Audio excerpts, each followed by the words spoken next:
campaign contributions to make sure that they can continue to charge the American people any price they want, highest in the world.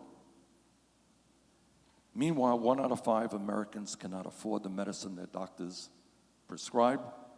And they're, right now, in terms of the opioid epidemic, you're aware of that, at least 2 companies, Purdue and Johnson & Johnson, will be paying billions of dollars in fines. You know why? Because they knowingly sold products to people that were addictive, swamped the market, and God knows how many thousands of people have died as a result. They're going to pay billions of dollars in fines. Maybe some people will go to jail. Not to mention that there's massive price fixing in the industry. So tell your dad his job is fine, but tell your dad I am going to take on the greed and the corruption and the price fixing in the pharmaceutical industry.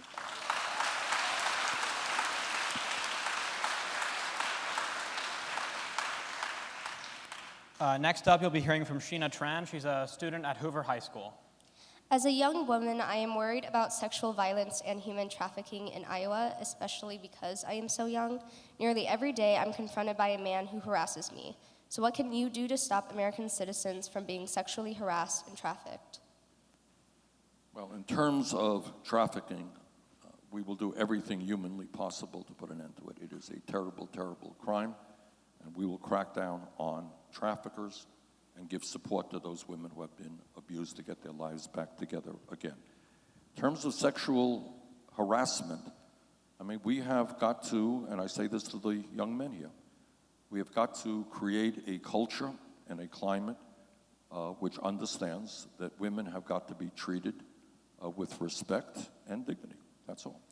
And women will stand up for their rights, but this is a responsibility that rests with men, and you guys got to do the right thing. And as a president, my views on these issues, on the issues of harassment and on women's rights and on gay rights and on civil rights will be very, very different from the current president. That I promise you.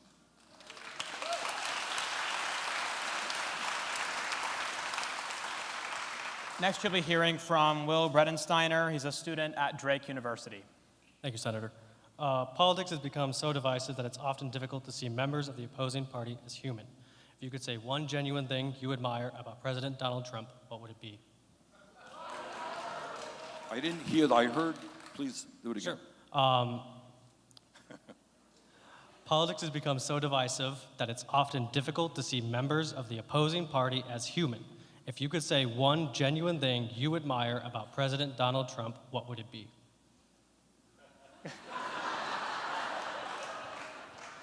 His hair. I'm really impressed by the color of his hair. Look, let me answer your question in a non-facetious way. You're quite right. There is an incredible amount of divisiveness in this country. And if I say something, you'll say, well, you see, that's part of the divisiveness. But I just would ask you to kind of look not only what's going on right now, but look at recent history. And I think the answer is, you may not be happy with this answer, but I think if you look at it, you'll find that there was once, I don't know, 20, 30 years ago, where you had a Republican Party, which is what we would call a center-right party, conservative party, center-right.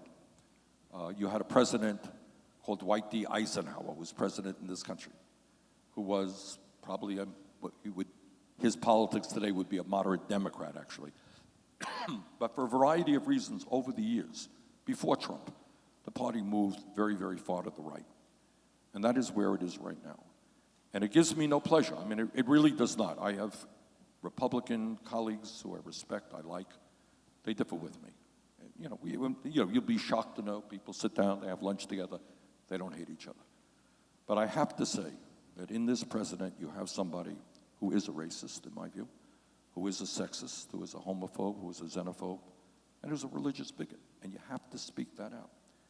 And I have to do everything I can to take that type of behavior on. That's what I got to do.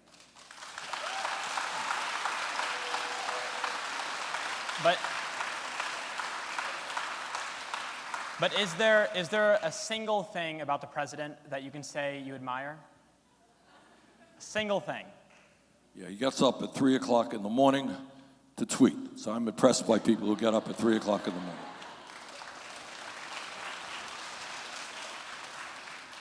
Now, I'd like to move to a more personal question.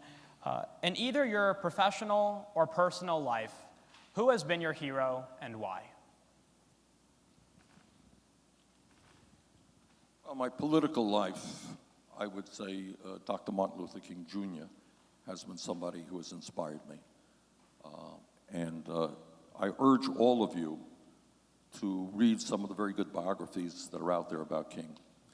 And what you will learn is he was much more than what you will see when his birthday comes on TV. And they'll talk about the speeches, the I Have a Dream speech, and so forth and so on. But he was a brilliant man, a brilliant organizer who had a vision when he died. Anybody here know what he was doing when he died? What project he was working on?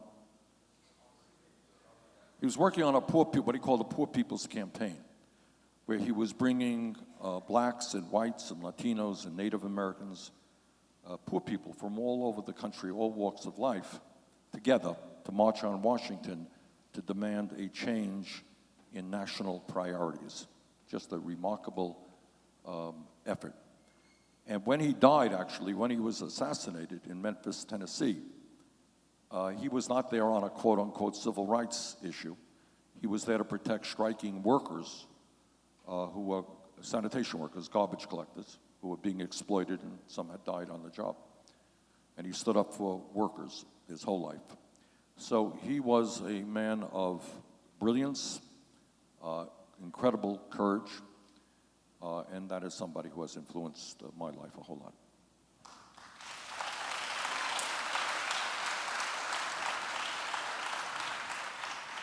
Please feel free to have a couple of minutes of closing remarks. I think we've discussed a lot. And let me just conclude by reiterating this thought. You live in a nation of which a lot is happening that we should be very proud of. A lot of great history in America. But you're living in a nation in which a lot of stuff is going on that we should not be proud of. And what I want you to be thinking about is, and the question did not come up because it's very rarely asked. It's not something that people think about a whole lot. Where does the power lie in America? Now, obviously, if somebody's elected president, they got a lot of power, that's for sure. Whether it's Trump or Bernie Sanders or anybody else, that's a lot of power. But real power also rests in other hands.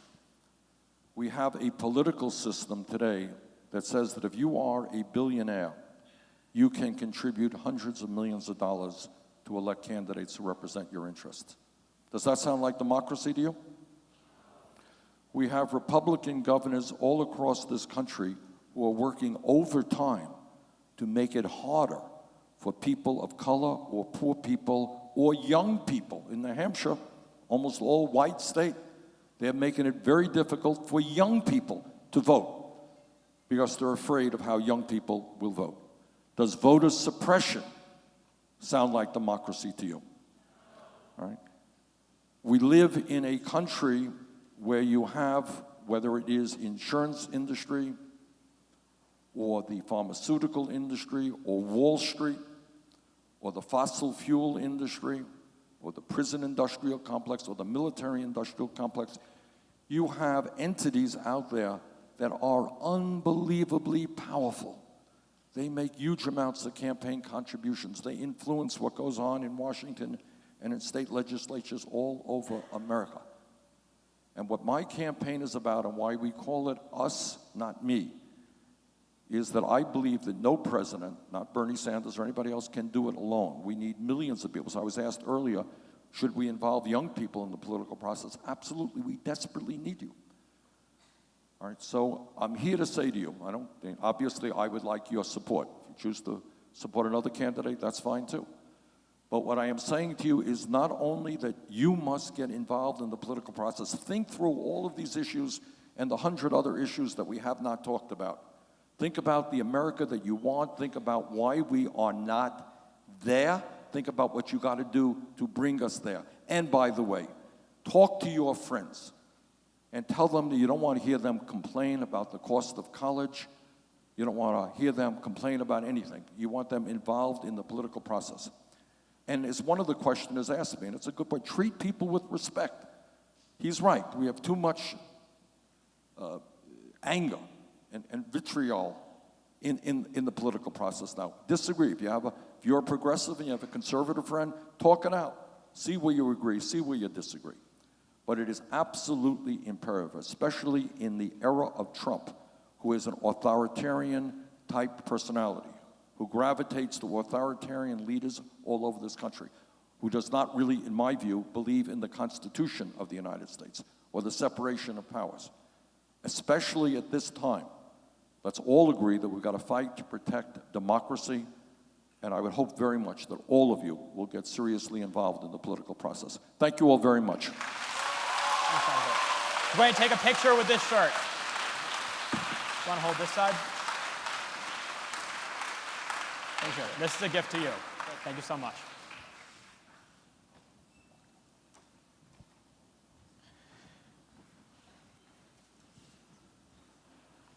We are now going to take a break. When we return, Andrew Yang will be here. Thank you very much.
All right, ladies and gentlemen, welcome back.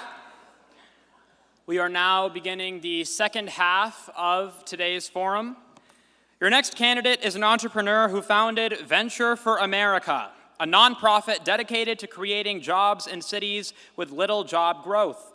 The Obama administration called him a champion of change and a presidential ambassador for global entrepreneurship.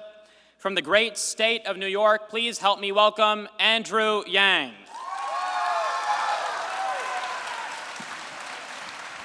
Hello, Iowa! I just want to bring some flesh. Hello, everyone. How are we all doing? We're at Teddy Roosevelt High School, am I right? You're not going to believe this. I am Teddy Roosevelt's great-granddaughter's godfather, which makes me absolutely nothing to Teddy Roosevelt. Hello, I'm Andrew Yang. I'm running for president, and I'm not a career politician, as you might have gathered from something. I'm a problem solver and an entrepreneur, and I'm running for president to solve the biggest problem of our time, which is how the heck did Donald Trump become our president?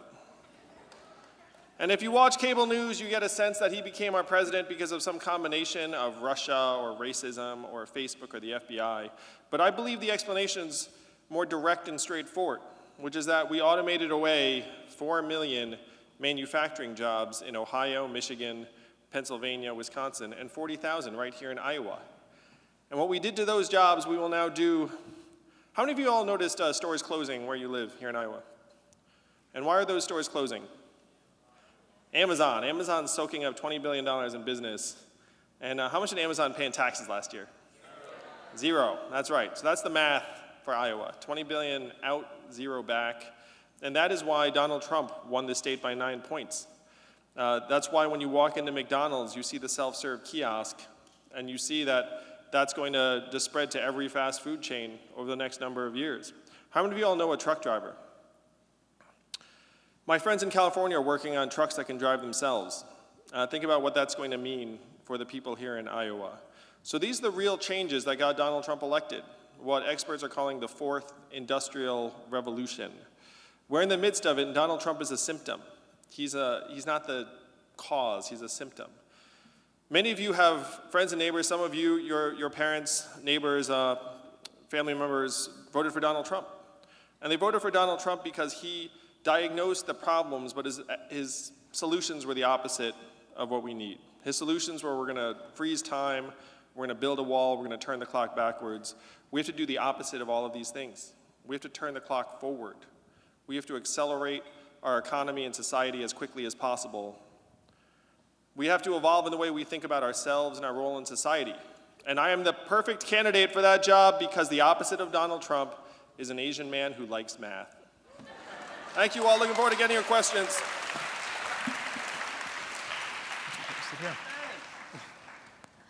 We're going to start off with the same question that every other candidate has had today. What did they say? We'll see in a little bit. When registering to attend this event, almost 57% of students reported that they'd be eligible to vote in the 2020 election, yet only 44% said that they plan to. If you win the Democratic nomination, what will you do to engage America's youth and increase youth voter participation? I get it. I'm running for president in part because I believe we have left the next generation, you all, a total disaster.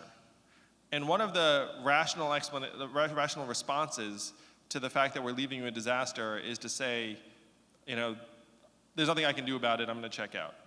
Because the fact is, if you engage in our politics, it can be really depressing. It feels like people aren't talking to you, and you despair that your time and energy is not going to actually bear any improvement on your life, your way of life. And it's not just that chunk of young people that are deciding to disengage. 25% of Americans say they are politically disengaged because they don't believe that we can actually solve these problems.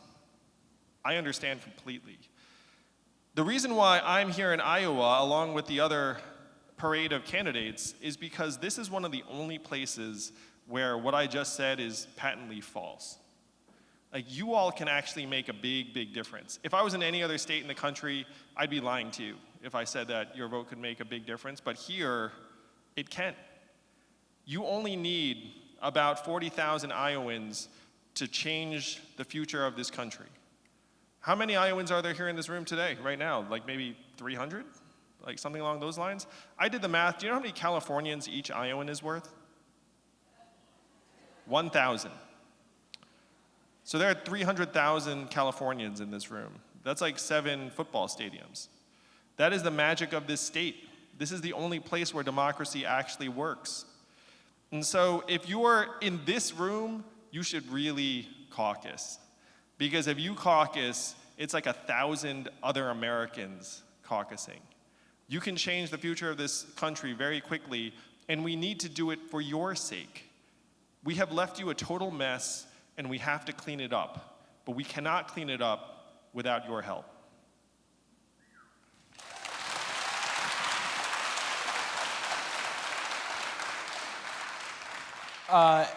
Your next question is going to come from the audience. His name is Dustin Hagler. He's a student at Hoover High School. Good morning. 8 deaths have been linked to vaping, and lawmakers are already proposing bans on e-cigarettes. How many kids need to die before there is serious binding action on gun violence, and what will you do specifically to save kids' lives? So this is a question about gun violence, not vaping. To be clear. I am for the gun safety laws that the vast majority of Americans are for, which is no military-style assault weapons, background checks, red flag laws, magazines. But I think you have to go much, much deeper. Because if you look at it, there's a whole chain of events that leads to gun violence. And the last 2 steps are getting the firearm and then using the firearm, which are things that we have to try and address. But then what is the cascade that led there? And so number one, you have to start in the homes, where why are so many of our families now stressed out? If you've heard anything about my campaign, you've heard that I want to give every American $1,000 a month. How many of you have heard that? Yeah, it's true. I want to give each and every one of you $1,000 a month. And the goal of that is to make our way of life stronger, healthier, mentally healthier, where if you have an adverse life circumstance, like you lose your job, instead of it being like an existential problem, it becomes something that you can deal with.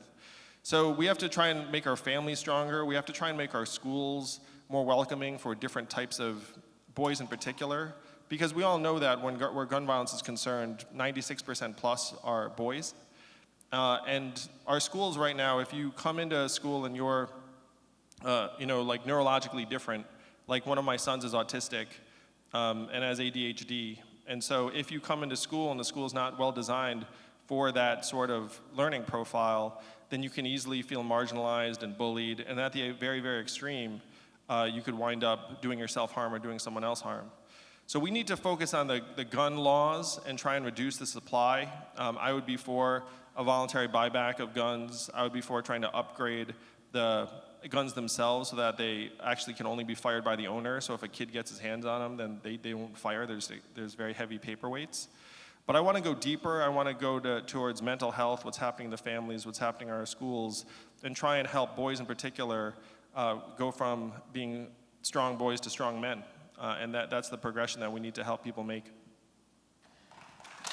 So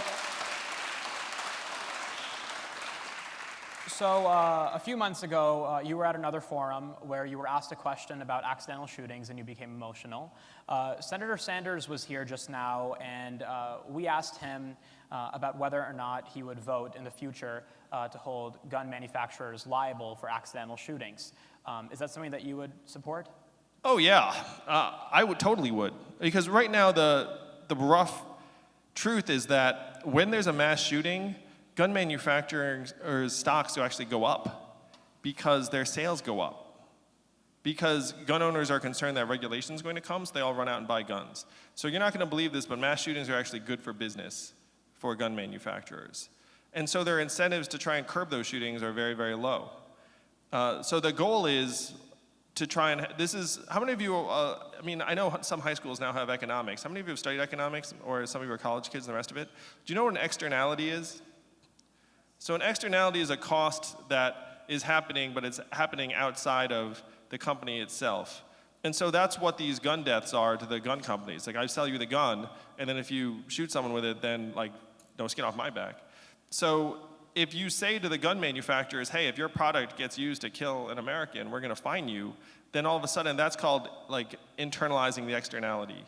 And then their incentives actually become much more aligned and appropriate. So I would be all for fining gun manufacturers if they are helping make us unsafe and leading to the shooting deaths of Americans in a way that we could prevent. Your next question is going to come from Catherine Owens. She's a student here at Roosevelt High School. I'm going to stand if that's all right. Go ahead. Hello. How do you plan to deal with increasing issues in youth mental health in the U.S.? We have a mental health crisis in this country. I'm very passionate about trying to help address it. My brother is a psychologist, to give you a sense. And I know out of 100 Americans that need treatment, probably only 5 to 10% of them are actually getting treatment right now. And there's a stigma attached to it that even though you think it's like, oh, you know, I shouldn't feel that stigma, but most people, when they're actually in that situation to seek help, a lot of people will resist doing so. So we have to make it so that you all feel comfortable seeking help. We have to get the resources in place. And there's a technology element to this where studies have shown that smartphones are actually increasing anxiety and depression among young people, teenage girls in particular. And my friends in Silicon Valley tell me that you have engineers that are trying to turn supercomputers or smartphones into dopamine delivery devices for teenage girls. And they're making millions of dollars doing it.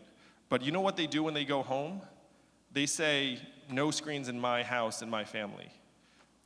So that gives you some insight into what's happening in our business world that's actually impacting mental health. Because then you see the trends among teenagers for anxiety and depression are at historic highs. And so if you want to try and address it, you have to get the resources in place. And I would actually make our mental health part of our economic measurements. Like, what good is GDP if we're getting sicker or sadder? But then you have to try and get into the root causes, which in this case can involve the fact that our capitalist system has run amok, and that includes the fact that tech companies have a very strong incentive to hypnotize us and a very low or non-existent incentive to make us stronger and healthier and mentally healthier. So you were talking about resources, but where would those resources be? Would it be in schools, in the workplace, somewhere else?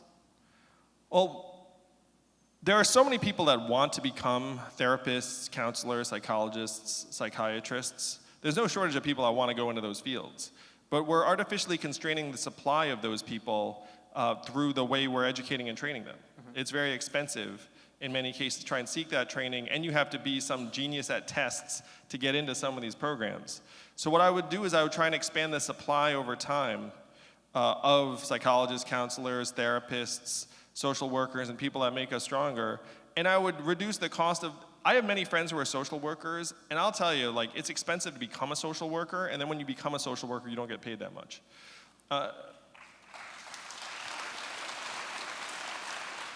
Right now, our entire economy is geared towards turning us all into economic actors. So if you were to go to, like I went to law school, if you go to law school and you can merge and get paid a lot of money, and trust me, I was a corporate lawyer for 5 months, and I was doing a lot less good than the average social worker, that's for sure. Like, you probably should have reversed those, those incentives. So that's the direction we have to move in. We have to actually try measuring our economic progress through our own health and wellness, and then invest massive levels of resources towards helping people who can help others get stronger. So you see it as more of like a long-term solution, you'd say?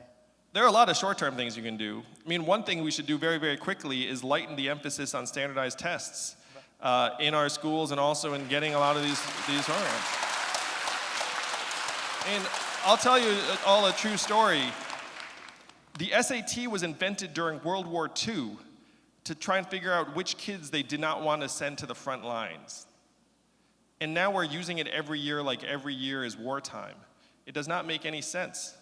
And it's artificially constraining the supply of people who want to do good in our society. It's bludgeoning so many kids to feel like, oh, I guess I'm not supposed to do certain things because what, the stupid test tells me I'm not supposed to? It really does not make any sense.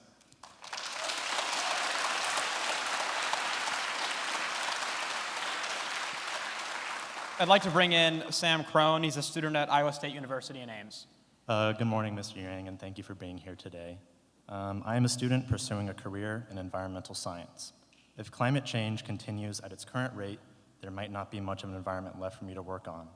How will you protect our environment to ensure that I have a reliable job when I graduate college? For better or for worse, you're definitely going to have a job. I can guarantee you that. Because there's so much work to be done in this direction. The last 4 years have been the 4 warmest years in recorded history, and July was the warmest month ever.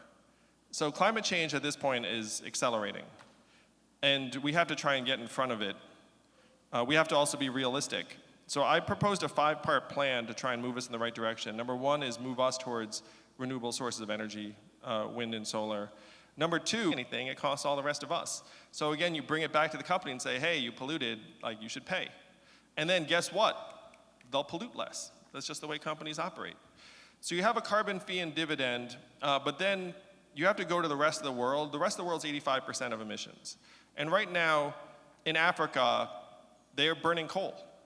They're burning coal because it's cheap and it's dirty. So if we want them to move off of coal, then we have to go to those societies and say, we have a better form of energy for you and it's cheaper. We're gonna have to subsidize it. We're gonna have to invest in it. They're just gonna do whatever the lowest cost option is. The third thing I would do is invest billions of dollars in making our communities more resilient before the fact. You all saw the floods last summer here in the Midwest, so this is not a coastal phenomenon alone. And it's much more expensive to rebuild after the fact than to try and make our communities safer and more resilient from the get-go. You can actually save a lot of money if you invest ahead of time. That's not the way America operates today. America just reacts. Like after you destroy my town, then I guess we'll rebuild. We have to make the town safer in the beginning. We have to try and move our people to higher ground, both literally and figuratively. So this would be, and for anyone, this is very dramatic, but we actually already moved people in Louisiana whose town was going underwater to another part of the country. So this is already going on. If you had $1,000 a month, it would also help make everyone safer from climate change, because then if there is a disaster, you have a car to get into, you have some place to go. And I would have a constitutional amendment saying that it's a responsible. There's a proverb that the best time to plant a tree is 20 years ago. The second best time is now. That's what it is with climate change. We should have done it 20 years ago, but as president, I'm going to do it right now.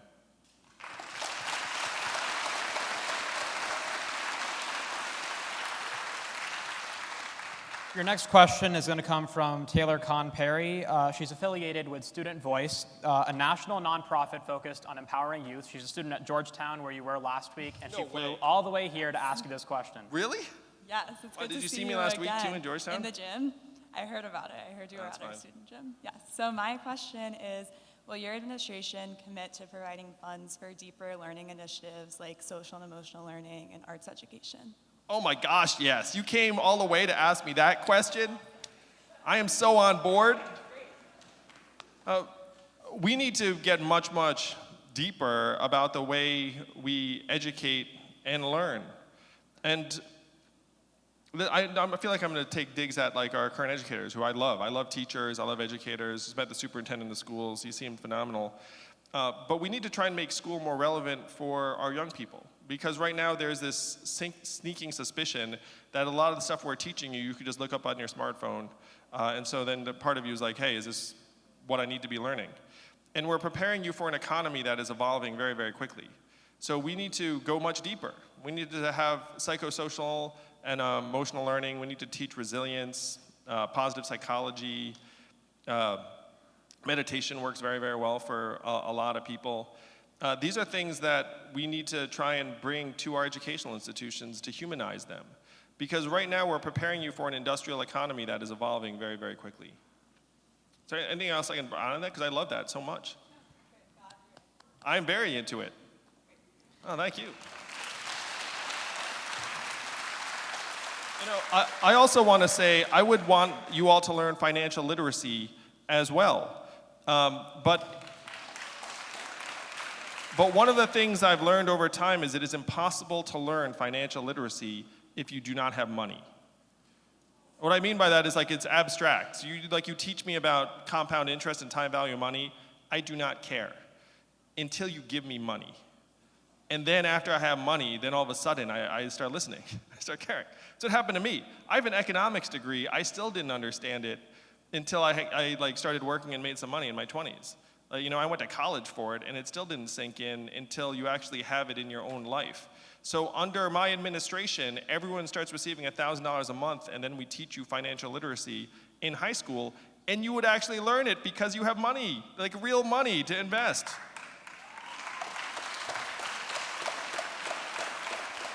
It would also be a $12,000 a year raise immediately for teachers who deserve that and more.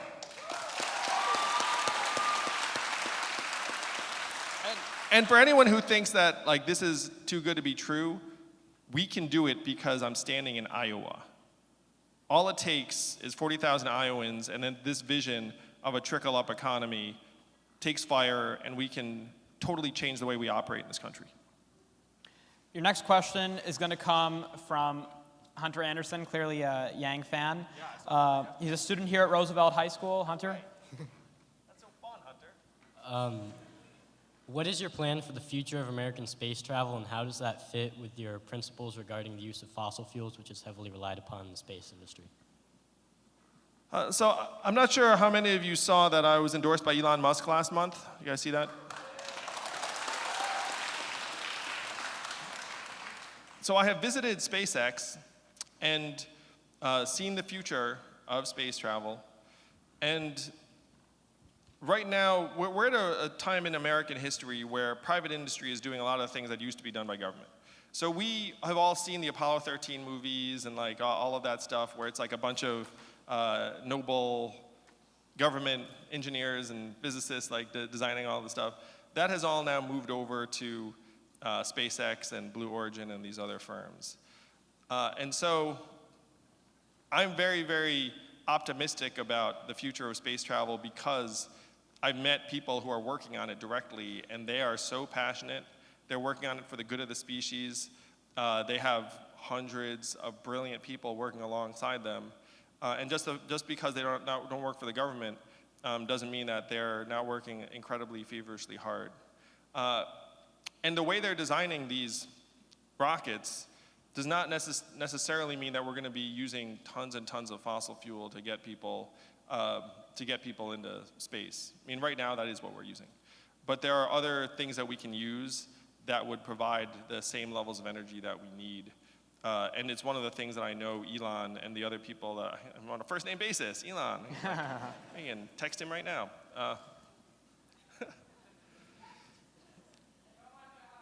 Yeah, seriously. I know that Elon feels very, very strongly that, and it's one reason why, you know, his other project is obviously Tesla, which is trying to move us towards electric cars to lighten our dependence on fossil fuels. So they're very much linked together. But we can do it, for sure.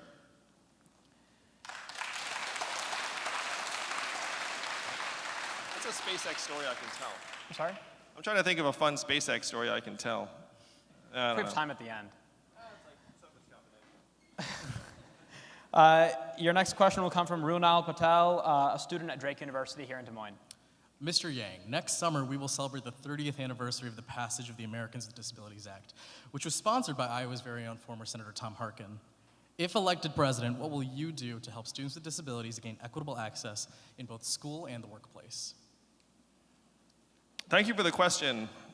To me, it's imperative that we provide for people who are differently abled. And again, I have a son who's on the autism spectrum who in some classifications would be considered disabled. And the law in the books is not enough. I mean, a lot of what happens with politicians, and this is one reason why a lot of you have checked out on politics, is that you have this instinct that you change the rule, and then that does not actually necessarily change the lived reality of the people it's meant to. So the ADA, the Americans with Disabilities Act, is an example. Rules on the books, but then you go to places, and there are all these places that are not accessible, that theoretically should be accessible. And the reason for that is that those establishments or institutions don't want to spend the money to make themselves more accessible. And that if you have a situation where you have scarce resources, you say, you know what, I'm just gonna let that one ride, and then if someone brings an action against me, I'll like pay the fine or figure it out then, or do it. Like that's just the system we're in. So a lot of what we have to do is try and remove that choice from these institutions and say, look, here are the resources, and then complying with the ADA gets much, much easier. The biggest lie in American life right now is that we don't have the resources. We are the richest economy in the history of the world, $20 trillion and counting, up $5 trillion in the last 12 years. The problem is that we've put this mindset of scarcity on many of our people in our institutions where they look around and say, I don't have the resources to provide for differently abled Americans. And after we reverse that and say, look, there are plenty of resources to go around, then we'll be able to make real change on the ground and enforce some of the laws that we already have on the books.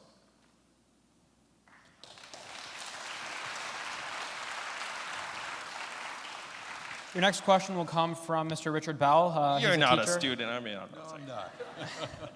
He's a teacher at the Maharishi School in Fairfield. Drove 2 hours to be here. Mr. Bell? Good morning. Wow. I do teach at a school that hosts students from more than 30 countries. So I've seen firsthand the value of immigration and diversity in a school. My question for you is, how would you manage the flow of immigrants at our southern border? I'm the son of immigrants myself, and I obviously have the same experience you do, where I think immigrants are very, very positive for our country. The southern border, to me, this is another emblem of where we have rules on the books that we're not actually able to enforce in a real way. So we have asylum application procedures, but in real life, there's a shortage of asylum judges and adjudicators, there's a shortage of facilities, there's a shortage of case managers. And so then when you come across the border and you want to have an asylum hearing, you have a 12, 15-month wait. And so we're not actually able to enforce the law as it's written.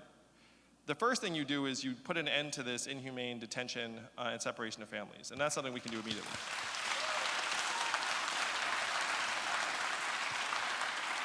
As a parent, that stuff's unconscionable, but we all kind of sense why it's happening, is that you have this inhuman bureaucracy where no one has real responsibility down at the border, and you have these policies in place, and then people become capable of things they would never be capable of in civilian life. Like if you took someone who's working at the southern border right now and said, hey, separate this toddler from their parent, they would never do it. But then in this circumstance, they say, well, I guess it's my job, and I guess this is the policy, and I guess I'm in this facility, and then you do it. So what we have to do is we have to put the resources to work to actually live up to what our policies are. Say, look, if we have a shortage of judges, then we need to hire many more. We need to put the resources to work so that there are case managers, social workers, and facilities, and then put ourselves in positions that we can actually reflect our values at the southern border. It's a big investment, but if you're not going to build, you're not going to build a wall, am I right? You're going to build facilities so that you can actually process people the way our laws are written. Thank you. Now for your final question today, let's get a bit more. This can't be it. Let's get a bit more personal. In either your professional or personal life, who has been your hero and why? This is going to sound kind of trite, but it really is my parents, because they immigrated to this country with nothing, just worked very, very hard. My father grew up on a peanut farm in Asia with no floor. He managed to get from there to this country where he generated over 69 US patents for GE and IBM. So that to me was always this incredible arc. And he worked at IBM. I asked him when I was a teenager, I said, how much money do you get when you get a patent? And he said to me, $200. And I said, well, that doesn't seem like a lot. And then he said, well, I also get a salary to educate and clothe and feed you and your brother. And I said, oh, I get it then, I understand. And to me, there was something very noble about what he and my mom did, because they just came and just worked their butts off all the time. And then me and my brother looked up and were just like, and you know, frankly, I was like a fairly normal kid, so I'd just be there playing video games and like doing whatever I was doing, and then occasionally they'd be like, you know, why are you so lazy? Why don't you like do something? And of course, as a teenager, I was like, shut up. You know, let me get back to my level. But then you end up internalizing it and living up to it in ways that you might not have anticipated when you were young and didn't truly understand. So it's a little bit trite, but I would say my parents. Now feel free to take a minute to offer closing remarks. Thank you, Roosevelt High School. Thank you, Iowa. You all are incredible. What does MATH stand for? Make America think harder. That's right. We have to let our fellow Americans know that it is not immigrants that are causing these problems. It is technology and an evolving economy. This is the story we have to tell, Because right now, our fellow citizens are confused. They don't really understand what's happening. You have Donald Trump telling a certain story, and it worked here in Iowa. It worked on many, many of our fellow citizens, tens of millions of them. We need a different story. And this story is the most powerful because it happens to be the truth. That we're in the midst of the biggest economic transformation in our country's history. It is pushing more and more Americans to the side, and it's making it impossible for us to solve the problems of our young people. We have a political system that does not work for you all at all. It doesn't. That's why some of you are checked out. One of the things I'm championing is I want to lower the voting age to 16.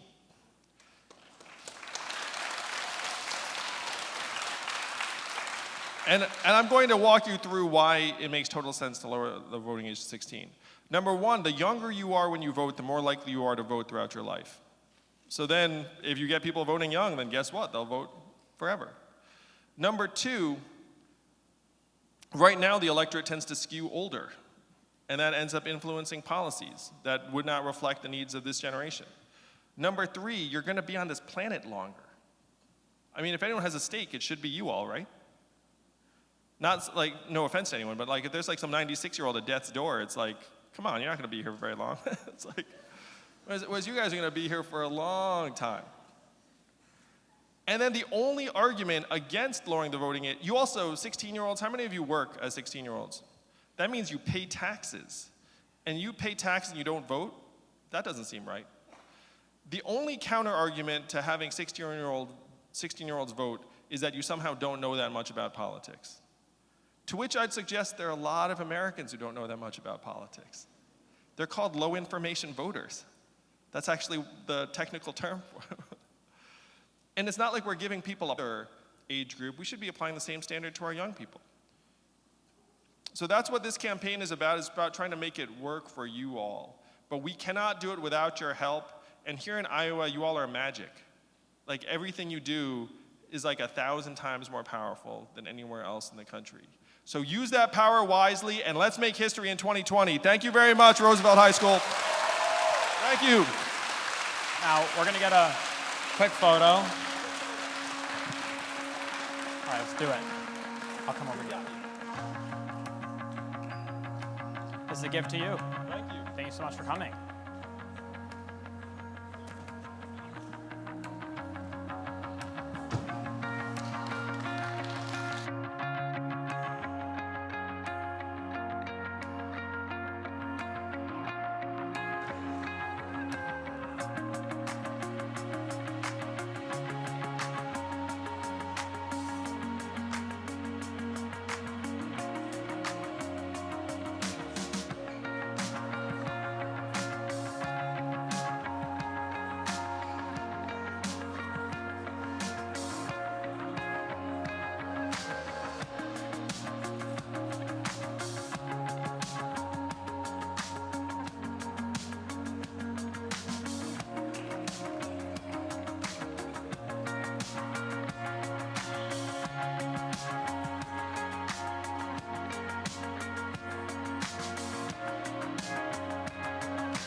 Ladies and gentlemen, our next candidate will be out momentarily. Can everybody please take their seats?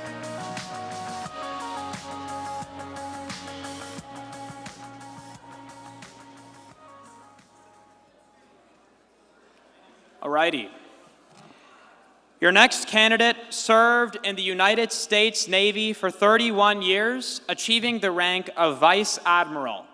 Under the Clinton administration, he served as the Director for Defense Policy on the National Security Council and was a two-term congressman from the great state of Pennsylvania. He has served as the president of First Global, an international nonprofit dedicated to igniting a passion of STEM through robotics. Please welcome Admiral Joe Sestak. If we can have 2 minutes of an opening remarks, and you come over here. Right here, sir? Thank you for having me here today. I wore the cloth of our nation in the U.S. Navy, as you mentioned, for over 31 years, both in war and in peace. I was on the ground in Afghanistan shortly after the war began for a brief period when I headed the Navy's Strategic Anti-Terrorism Unit. I came out and commanded an aircraft carrier battle group against the Taliban and Al-Qaeda. When I was ashore, the Navy, in between sea tours, would first send me off to Harvard University for a doctorate in economics and in national security. So whenever I came ashore every 2 or 3 years, they'd put me in policy positions, such as working for President Clinton in the White House as his director for defense policy. But when I came home from the war, my daughter, then 4 years old, had brain cancer. Given only 8% chance to live with the type she had, I got out and stayed with her, and she beat that demon. My payback to her, to the country, was to thank them for the health care plan I got, was to go back to my nearly 2-to-1 Republican district where I grew up and become the second Democrat since the Civil War, running on one thing.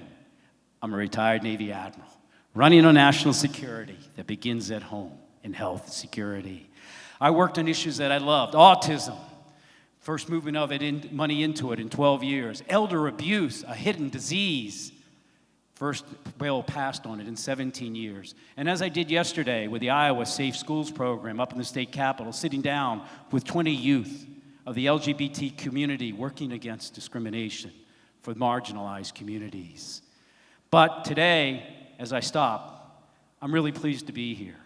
Because if you come aboard that aircraft carrier that was under my command with 5,000 sailors, their average age was 19 and a half. They ran a nuclear reactor. They fixed your plane before you took off. If anybody doesn't believe the youth of America aren't great, come aboard an aircraft carrier. And the reason I love them, youth are not burdened with experience. They're willing to look at things differently. And heaven forbid, from climate change to getting the right health care policy today, we need that now. Thank you. Yes, sir. Please feel free to take a seat. Now, Admiral, the first question you'll receive is one that every other candidate has gotten. When registering to attend this event, almost 57% of students reported that they would be eligible to vote in the 2020 election. Yet only 44% said that they plan to. If you win the Democratic nomination, what will you do to engage America's youth and increase voter participation? I'll do what I've done so far. This is the 4th high school I've come to. We're setting up 2 more in New Hampshire when we take off to be there on the 1st of October. I've done one in Massachusetts. I left New Hampshire and I was there to go down because they had invited me. This time we're reaching out actively for it. When I was out of the service, I always went to high schools. And when I was in the Congress, I went to a school because I was on the education committee every single week. Because I always remembered when I voted, before you had the internet, and you'd have to go to the Persian Gulf, and sometimes mail there took something like 6 to 7 weeks to get it. I dropped my ballot in if I could before I departed. And about 40% of the time, military ballots overseas never got registered. I, with all my brothers and sisters, defended America for one purpose: our blessed sanctity of fair and free elections. It's a nation of laws, not men. And so I go to schools purposely to try to excite people into why they should vote. I actually think you'll find this time that it's just not that they want to replace the president. I think you're going to find that as I go around anywhere, people are seeing that there's a lack of accountability for doing the right thing in our nation. And I think you'll see the turnout more. So in short, I'll continue to do what I'm doing, just like I went with 20 high school youth yesterday up at the state capitol, and I mentioned, don't forget to vote. Your next question will come from a student in the audience. His name is Michael Mitchell, and he is at Waukee High School. What is your plan for gun reform, and how will you make I'm sorry, schools, say again? What is your plan for gun reform, and how will you make schools and public spaces safer? Gun control. Yeah, she says plan for the gun control.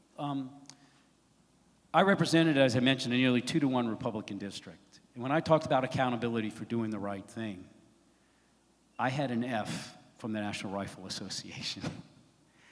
There's a picture of me on my website, because even as a Navy admiral, I would go out boarding ships, climbing up 150 feet rope ladders, as others stood there with assault weapons, because we didn't know what we'd find on board. But I have that picture up there, and right under it, in my script, it says, but I don't want those guns here on the streets and roads of America. I believe that we have to have background checks, yes, but also close the gun loopholes and show loopholes, also the gun kit loopholes. But more than that, we have to make sure that we treat this as a public health issue. How can it not be? My daughter herself just graduated from high school. Her brain cancer came back last year. It's the reason I'm late. But she had to go through 2 lockdowns. Last year she had to do it online because of her brain cancer coming back. And the trauma that that can cause people is enormous. We also have to recognize that we used to have reporting that came from public schools. And when I was in Congress, I looked at those reports about the violence that each schools have, including bullying, and they were falsified. So we have to make sure we do what we say in the military, expect what you inspect, and make sure that we go back to that system and make sure they're appropriately done, because that's the way accountability can be done for making sure that schools do meet the standards of making sure, like my daughter's school now does, of not only being able to lock down, but preventing someone from entering unjustly. Thank you.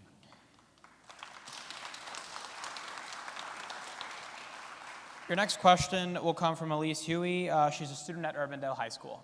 Hi, I'm Elise Huey, and I've been in bird rehabilitation for 5 years. How do you plan to protect... Where'd you live for 5 years? Iowa bird rehabilitation. How do you protect wildlife and the habitats of animals in the United States and beyond? What a wonderful question. As you probably read last week, 27% of birds species have disappeared. Excuse me, not species, but the percentage of them. And when I used to be in Congress, I would vote on animal rights. And what we have to do every time I can is, if you don't know, the House of Representatives is the people's house. And you're allowed to take your child, if you're a House representative, in to vote. And for you, they can actually push the button if they're 12 or under. And every time there was something on animal rights, my daughter would come in, as well as climate change, and push the button, as long as it wasn't during the school day. So what we have to do is recognize that this truly is a climate change issue. The migration of them is what's being harmed as they begin to go into areas that they don't belong naturally. And so if there is a call for us to do this, it is to address climate change. And we all must remember that even if we are successful here in implementing, let's say, the new Green Deal, let's say you could even do it in a decade. If that's all we do, it's insufficient and it won't matter. 85% of all greenhouse global emissions come from abroad. China will build 1,600 coal plants in the next decade. The tropics has 8% of air conditioning. They'll have 50% by 2050. If we don't have someone who convenes the world and makes the 194 nations who aren't meeting their national commitments begin to meet them, and even more, when those nations have 50% air conditioning, if they use the average level we have today of efficiency instead of the most efficient, it'll be equivalent to deforesting 2/3 of the Amazon. And the damage that you talk about will continue. So would you then bring together world leaders to come up Yes. with a plan or a deal? Here's what I'm going to do my very first day. Okay. Actually, it's going to take 36 hours. I will have a town hall in the middle of America, because I am running most to unite this country. Because all these wonderful policies and plans everybody has, if we have another president who can only do executive orders and then they rip them out, how are we ever going to get policies through? When I represented that Republican district, I got reelected, even with an F from the NRA. And 100% from NARAL, 100% from National Organization of Women, 95% Human Rights Campaign by 20 points, and I didn't spend a penny on a campaign ad. We disagreed well. So after that town hall, in the middle of America, to say, I want to hear it all, I'll fly to Paris that same day and convene the world, restoring U.S. leadership, where this administration is coming home, kicking bruised allies behind, and saying it's a wrap. How else are we going to disarm that bomb of climate change before it explodes on us when 85% of the fragments come from overseas? Yes, we're going to convene this world because of the breadth and depth of global experience this nation invested in me, from the White House to visiting 80 countries in my career. We must, because that is how we protect the American dream. The global court of justice we created, and presidents from John F. Kennedy all the way to Ronald Reagan understood it was this global concord and our leadership of it that enhanced and protected our American dream. And now, against the greatest threat to humanity, climate change. Your next question will come from Carson Codell. He's a student at Valley High School. As president, how will you handle the emergence of technology replacing jobs, as we have already seen in Enormous, manufacturing? and thanks for the question. As I went through here in Iowa, I met a precision agronomist. I said, what's that? And she said, I'm the one who makes those cornfield rows go very straight. I mean, they're really straight. They're like the Army marching in rows. You come to Pennsylvania, it's kind of like us sailors. We don't march very well. But she said, now we're doing it again because we're going to have wireless tractors. And I said, what happens to those who drive them? What's that technology going to do? When I ran for Senate, I walked 422 miles across Pennsylvania to get to know people. I met coal miners that were losing their job as technology was moving us into green technology, climate change necessity. What we do here in America, and I'd like to talk about student loans, but why is my party not focused on the 65% of Americans, the artisans who don't have college degrees and use their hands and their minds? The ones I had in the Navy, my first job, the plumbers, the welders, the electricians. What happens when technology changes in the Navy? We don't kick them out. When the F-15 goes away, we send them to the largest community college in the nation, the Air Force Community College, and retrain them on the F-22. Why aren't we having a program called Training for a Lifetime, where you're trained in the next higher technology, the coal mine and green energy? The gal who's kicked off the tractor, that's why I have a Sustainable Homestead Act, that they are given a 7-year low-interest loan, really hardly paying anything, so they can take some of the discarded farmland here and begin to do regenerative, organic, with no tillage, annual tillage type of farming. That's the program we should be focused on. They're the Clinton supporters. They're the Trump supporters. 11 million people do not have a job today. They're out of the labor participation rate because they no longer have the skills or the money to get a skill to learn. That is one of my #1 programs. I wrote about in 2015 in a book I wrote. Unfortunately, I sold 6 copies. But that is beautiful. And that's why we have to get back to some vo-tech in these schools, aligned with community college, and then you train them and retrain them. That's the last great social compact we need once we get healthcare fixed.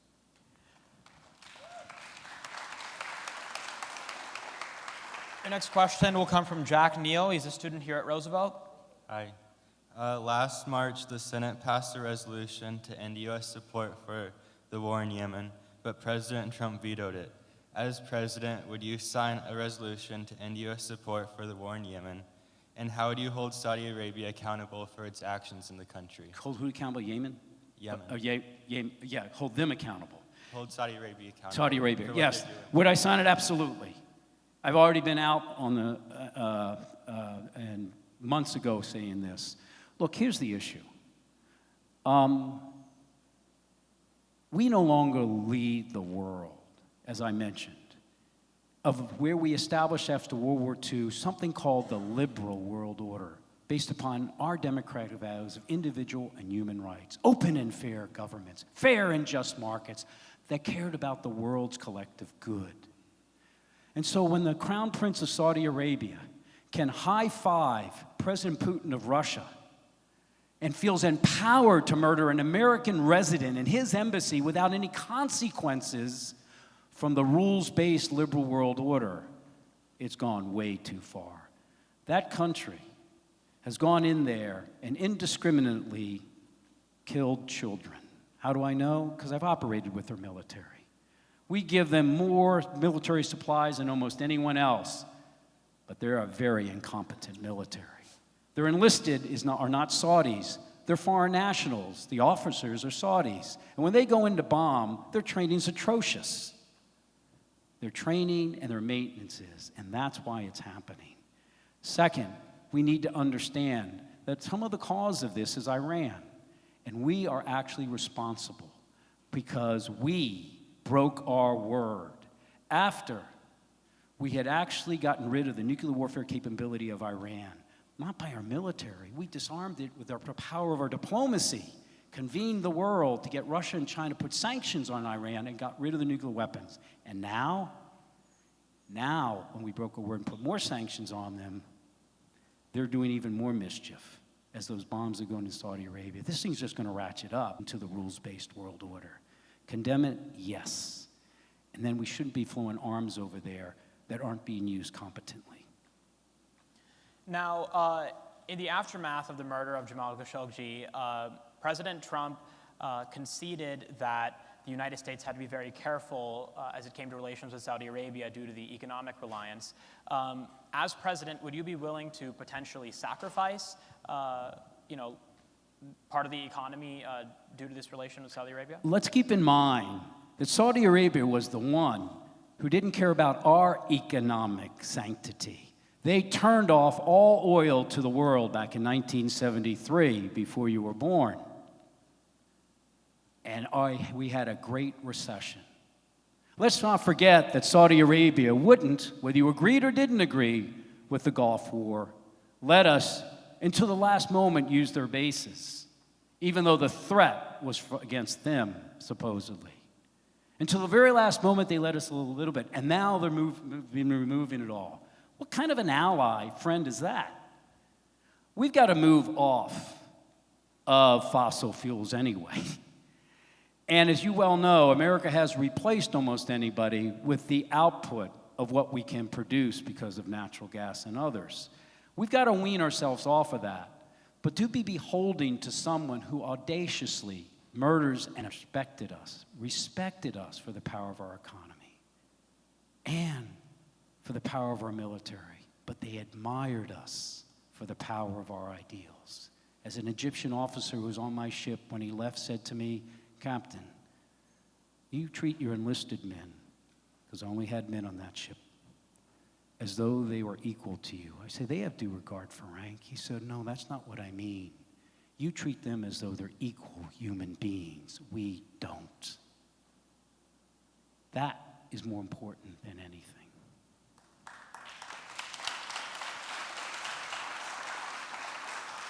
I'd like to bring in Alex Stakowski. She's a student here at Roosevelt. Will your healthcare plan as president cover services such as hormone replacement therapy for transgender people? Yeah. Will your healthcare plan as president cover services such as hormone replacement therapy for transgender people? Yeah, I mean, first of all, we're going to ban conversion therapy, okay? But even before I do that, the first thing I want to do my very first day is repeal the ban on transgender individuals serving in the military. Why? Yes, equality, but I also want the best of the best. If you don't get all the LGBT community that can comply, if you don't get all the women to comply, how are you ever going to have the best of the best? And I could tell you a story of how a woman saved if she hadn't been the F-18 pilot that night, 4 special forces wouldn't have come home. So number one. Number two, your specific question, though, was on, again, yes, absolutely. In the military, we were doing it. You know that, right? The cost of that $1.2 million we did on those procedures and surgeries The cost was $1.2 million over 3 years. You know what that's equivalent to? 2/3 of a theater air missile. One. How can we not do it? I mean, we have so much more to do. Our prisons today, they have reversed it to where you need to go to a prison not with the gender you identify with, but where you were assigned at birth. Why? HUD has taken down the regulations prohibiting those who are transgender individuals from going to the gender appropriate place. This is why when people are turned away, you find that of those transgender youth, they begin to go into survival sex, prostitution, at the age of 11 to 14. I know, I met with them in Philadelphia. All you're asking for is to be treated like anyone else. And why not? We knew who was LGBTQ in the military. We all knew. 19 and a half years old, you think they didn't know?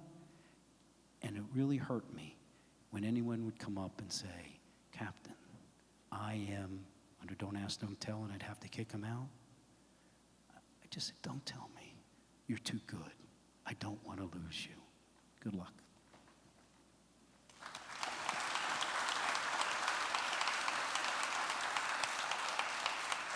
Your next question is going to come from Zachary Rigney. He's a student at East High School. It's Zachariah, but that's fine. Space is dirty. 70% of space junk is in low Earth orbit and has the ability to destroy deployed equipment like telescopes and satellites in soon our future. If we, as the people of Earth, continue to contribute to space junk, our interstellar dreams will become inaccessible. What is your plan to clean up? So let me just read that to you one more time. 70% of space junk is in low Earth orbit and has the ability to destroy deployed equipment like telescopes and satellites. If we, as the people of Earth, continue to contribute to space junk, our interstellar dreams will be inaccessible. What is your plan to quote-unquote clean up? What a beautiful question. I've never been asked it before. But one way of starting towards it is, part of that is we're beginning to militarize space.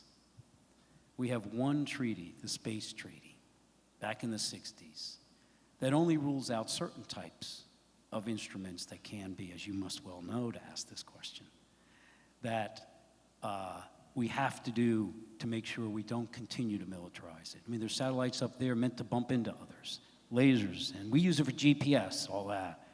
If there's something I've always wanted to do is just try to halt the militarization of space. The second one is, I'll be frank, I haven't thought on how best to remove it. But do we have to? Absolutely. You've read the stories of how close they've come at times. But it should not be a hard one to do, because we already can put things up. Why don't we just put a larger one up that moves on over, picks them up, and starts to go through? As I said, I love those 19-and-a-half-year-olds I worked with at the carrier, because I not only went to war with them, I learned from them as on this one. So I'll put more thought to it with the understanding of that great saying, I think it was like Mr. Sager, that we need to look at space as though so far it's like an ocean that we've only put our toe into. And if we're going to bump on things in the way, then we better get to it. Thank you. Next, we're going to be hearing from Leslie Christensen. She's a teacher at Monroe Elementary here in Des Moines. I'm sorry that I'm not hearing so well. So it's not you. I lost a little bit of hearing one ear in the Navy. That's my excuse anyway. Thanks for being here. How will you improve the Public Services Loan Forgiveness Program that currently denies more than 90% of applicants? As a social worker, I depend on this program. This is 90% people denied? The Public Service Loan Forgiveness Program. Which one? This. Public service, oh, yes. Let me make sure I have that. These are student loans. Yes. Here's what I believe should be done, all right? Yeah, I read about this recently, where so many of them were promised this and don't get it. This is the same problem I find with government too much. We have a government that beat Japan and Germany in 4 years, but it could not roll out a health care website in 4 years. My gosh. If people are losing trust in government, and government is needed, if ever before, it's because of things like this. Where's the accountability for doing what's right? you only can expect what you inspect. And so I do remember reading about this I'm sorry, it's slow in the uptake, a few weeks or months ago, about what do? I would go back and grandfather anybody who was been harshly or unjustly done with and make sure that is taken care of. I don't say that gently. I really mean it.